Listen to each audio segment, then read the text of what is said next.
रहीम। आज हमारे लॉयर ने बताया कि आज इमरान खान की सेंटेंस सस्पेंड हो सकती थी क्योंकि नैब को नोटिफिकेशन चला गया था, लेकिन आज जज साहब ने नहीं किया क्योंकि जो एक शख्स आए हुए थे बगैर किसी कागज के, उन्होंने कहा कि मुझे रात को इत्तला मिली है, पूरे पाकिस्तान को इत्तला थी, लेकिन उस शख्स को रात को इत्तला मिली है कि यहाँ पेश होना है। उसने ये भी आगे कहा कि हमने तो अभी प्रोसिक्यूटर या लॉयर अपॉइंट ही नहीं किया ये केस के लिए।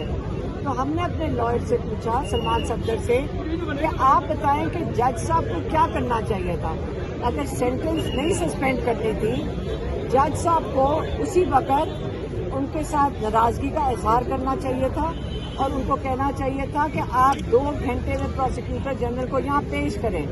ये आम तौर पे जजेस करते होते हैं क्योंकि एक चीफ जस्टिस की बहुत अहमियत होती है और ये बहुत बड़ी इंसल्ट है हमारे जजेस की कि इस किस्म का मजाक आके किया जाए प्रोसिक्यूशन की तरफ से। इसलिए आपको ये तो समझ आ गई कि ईद से एक दिन पहले उन्होंने केस क्यों लगाया। आपको ये भी समझ आ गई कि उन्होंने 11 तारीख की डेट दे दी है।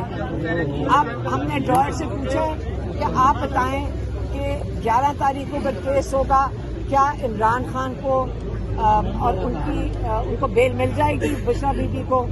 तो उन्होंने कहा कि ये भी हो सकता है कि 11 तारीख को आएंगे कि स्टोलन मैंडेट की हुकूमत का नुमाइंदा, वो आके कहेगा कि जी मैंने फाइलें नहीं पढ़ी अभी तक और मुझे 1 महीना चाहिए पढ़ने के लिए। इनकी कोशिश हुकूमत की पूरी ये होगी और जज साहब हम उम्मीद रखते हैं कि उनको फैसिलिटेट ना करें। अब हुकूमत की तरफ से कोशिश ये होगी कि इस महीने के आखिर तक इसको खींच दिया जाए और ताकि छुट्टियां शुरू हो जाएं जजेस की, और सितंबर तक इमरान खान कंफर्म्ड और गारंटीड है कि जेल से रिहा नहीं होंगे। और ये आपको मैं ये बता दूं कि हमारे लॉयर ने ये भी कहा है कि ये सिर्फ आधे घंटे की बात है, आधे घंटे का केस है। हम जज साहब के साथ पेश करेंगे क्योंकि उन्होंने कहा कि हम आपकी अपील अगले साल तक नहीं सुन सकते। इस वजह से उनका काम बनता है कि इनको बेल दे दें। तो ये तो आज आपको बता दिया कि रूल ऑफ लॉ पाकिस्तान की 26वीं तरमीम की वजह से कहाँ पे पहुँच गया।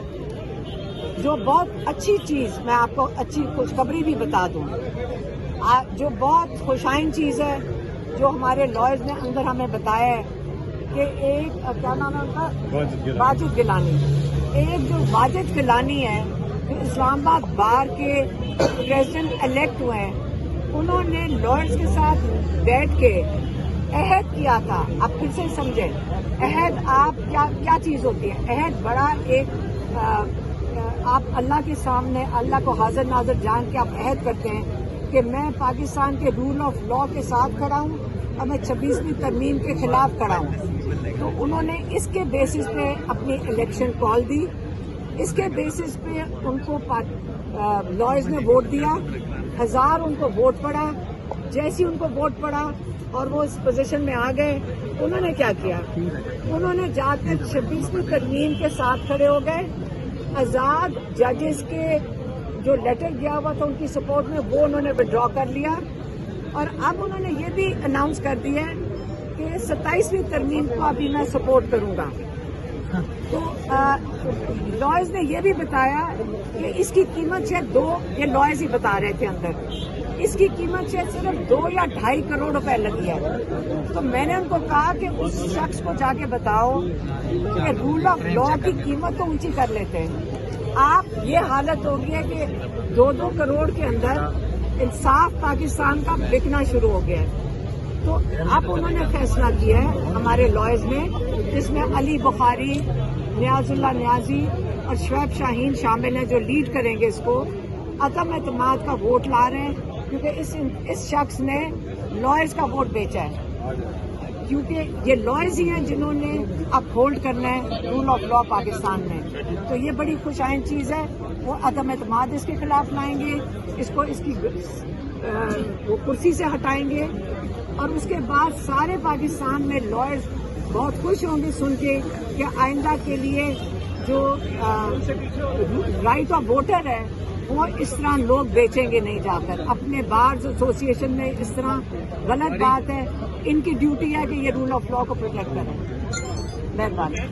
میم اس وقت سارے راستے بند ہو چکے ہیں.